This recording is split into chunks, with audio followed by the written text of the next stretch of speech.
Mas, por exemplo, quando ele chama Noé, Noé não está escrito que Noé ia para o culto domingo. Não está escrito que Noé tinha feito teologia.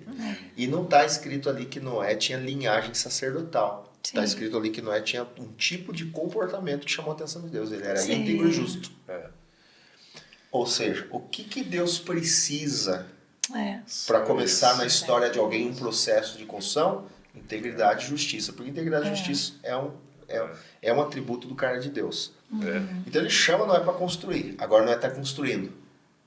Só que quando você vai olhar o texto, demorou 100 anos para fazer a arca. Até a pergunta que eu faço para mim, que não tem resposta. Né? Será que esses 100 anos foi para construir a arca mesmo ou foi para construir Noé? Daí você vai olhar Abraão.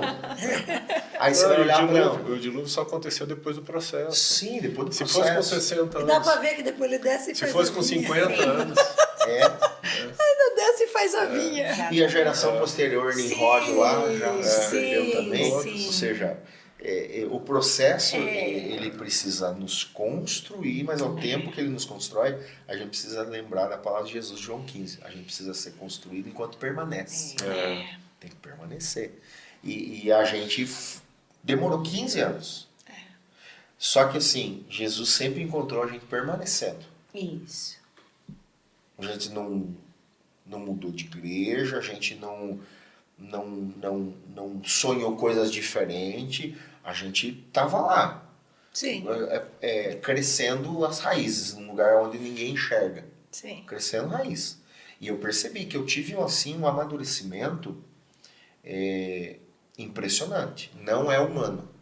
A forma que eu amadureci, depois do sim da Cris, a forma que eu pregava a palavra, a sabedoria que Deus foi dando, a construção. Vocês viram esse movimento. Eu vi isso nitidamente. Assim. Eu vi nitidamente. Jesus me esticou. Jesus me esticou. E ela foi vindo junto. Foi vindo junto, foi vindo junto, foi vindo junto. Debaixo da missão, foi vindo junto, foi vindo junto. Então demorou 15 anos.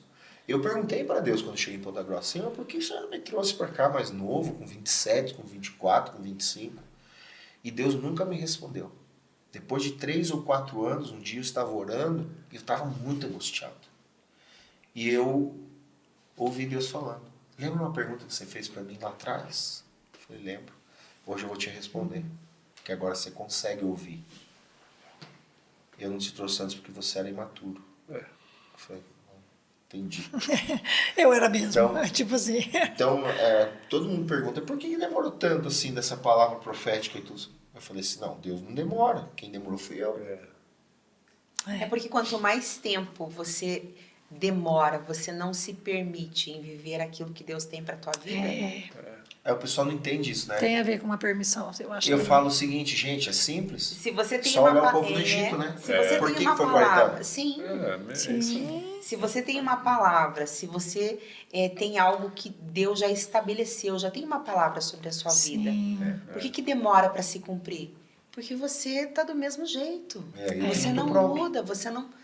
E foi exatamente isso, você falando isso, esses 15 anos foram para trazer não só um crescimento para ele, dentro daquilo que Deus, era uma particularidade dele e de Deus, mas comigo. Sim. Totalmente. Vivi tempos de mesa, de discipulado, fui confrontada pela minha pastora, porque eu precisava mudar meu caráter. Sim. Tinha muitas coisas que precisavam mudar. Então hoje faz todo sentido, tudo aquilo que eu vivi durante esse processo, né, de amadurecimento, de crescimento, hoje faz todo sentido, principalmente nos relacionamentos.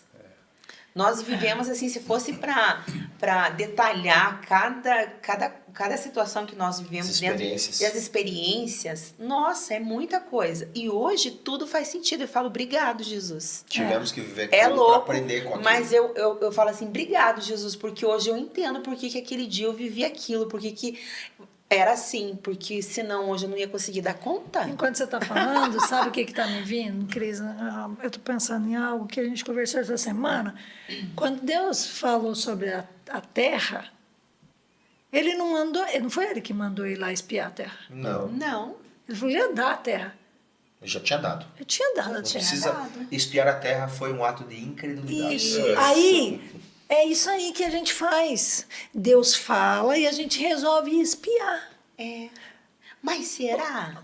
E daí 2 voltam, né? Então, assim, tem tudo isso. Pensa, se isso não tem uma... Olha a demora.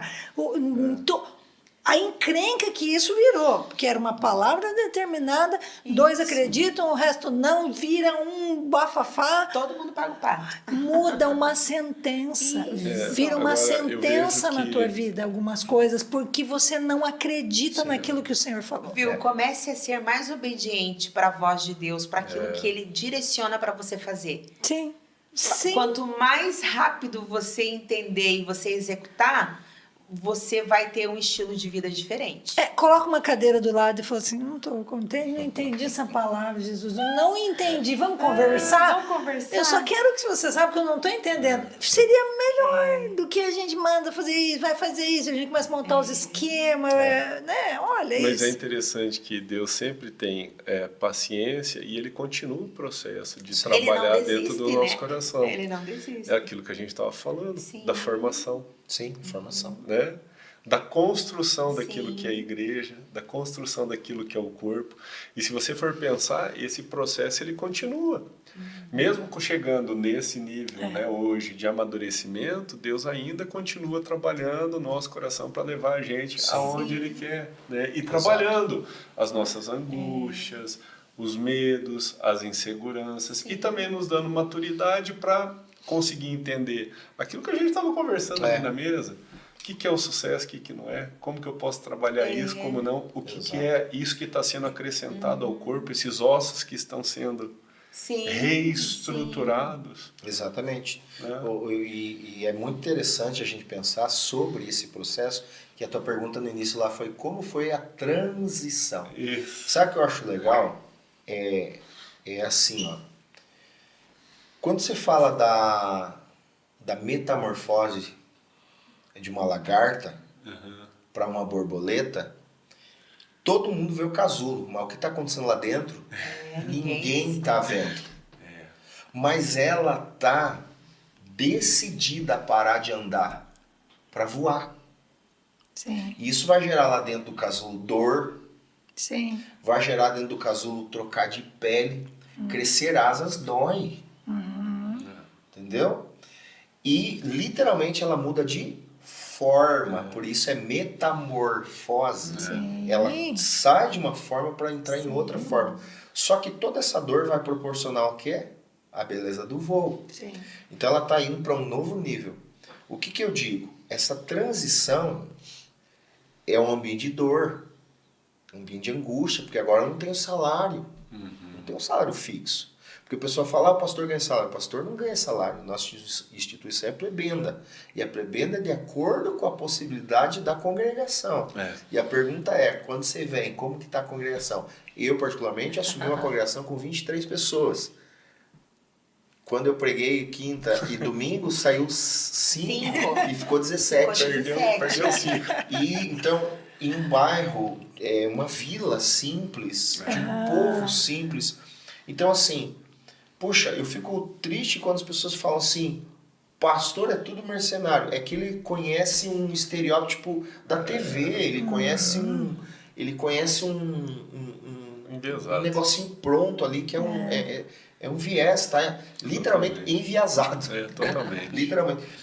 Porque assim, eu já olho a minha jornada pastoral assim, com uma beleza, a minha incapacidade, a minha... eu sou melancólico, gente. Meu temperamento predominante hoje é sanguíneo e melancólico. Eu com sei lá, com 3, 4 meses, não lembro, eu tive uma crise que eu não saí do quarto, eu mandava mensagem para Cris, peço ajuda pro nosso pastor porque eu me sinto eu usei essa palavra, eu sinto um vagabundo. Foi isso que você Por quê? Saiu Eu tinha da- rotina pesada de trabalho, dormia média Daí nós de chegamos aqui, Alta ele performance para ter Exato. ele marcou as visitas, Depender, e aí como era só visita. 17 que visitou rápido. 17 17 visitou dias. rapidinho. Depois, Jesus, e Se fosse agora? da família, né? Se fosse da Exato. família, do mesmo jeito ainda. E sabe que isso que você falou é a realidade? Eu visitei as 17 pessoas e falei, tá, e agora? Visitei todo mundo da igreja, o que eu faço? E foi muito claro, porque eu adotei um padrão de oração com Deus. E foi, acho que o tempo que eu mais cresci, sabe? Assim, estando em Ponta Grossa. Por quê? Porque aí Deus começou um processo realmente em me mudar de forma. Por quê? Sim. Porque era um cara, eu estava totalmente ligado com o ambiente de entregar uma performance, né? Um resultado. No trabalho. Resultado. Claro Uma que meta. É uma meta. Mas agora, Deus não quer que eu me preocupe com esse ambiente da meta.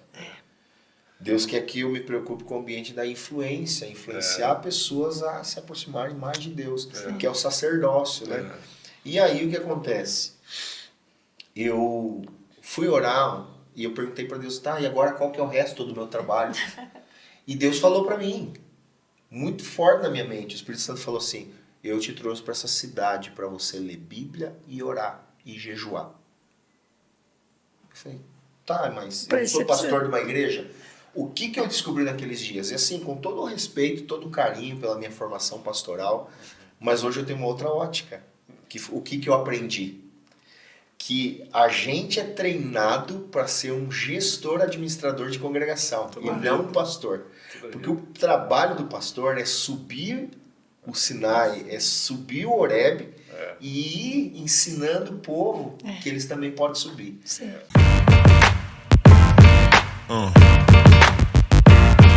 Yeah.